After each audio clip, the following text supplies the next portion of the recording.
Assalamualaikum, salam sejahtera, apa khabar semua? Jumpa kita lagi dengan Uncle Abi.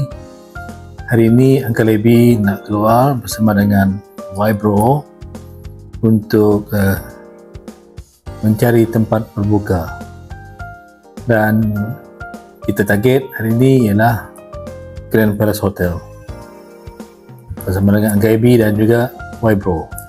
Jom, mari kita pergi.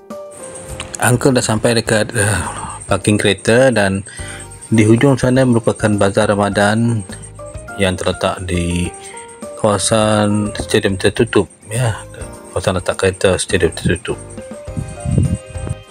Okey, Uncle dah sampai di Grand Palace Hotel, di mana Uncle dengan Wybro akan berbuka puasa di Western Palace Restaurant di Grand Palace Hotel. Jom kita lihat apa yang ada di dalam. Baiklah, Uncle Abi sudah berada di Western Palace Restaurant.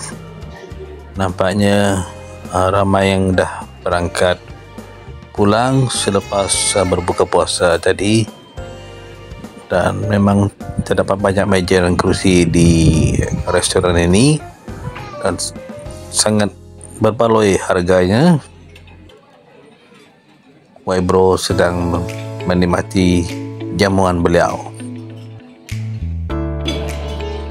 Kita ada ayam masak merah, kita ada agar-agar gula Melaka ataupun gula apung. Sedap tu, sedap, saya dah cuba dah. Ada kari kepala ikan, ayam masak merah. Wybro, Uncle Abi dengan anak buah Wybro. Inilah menu-menu kita pada malam ini.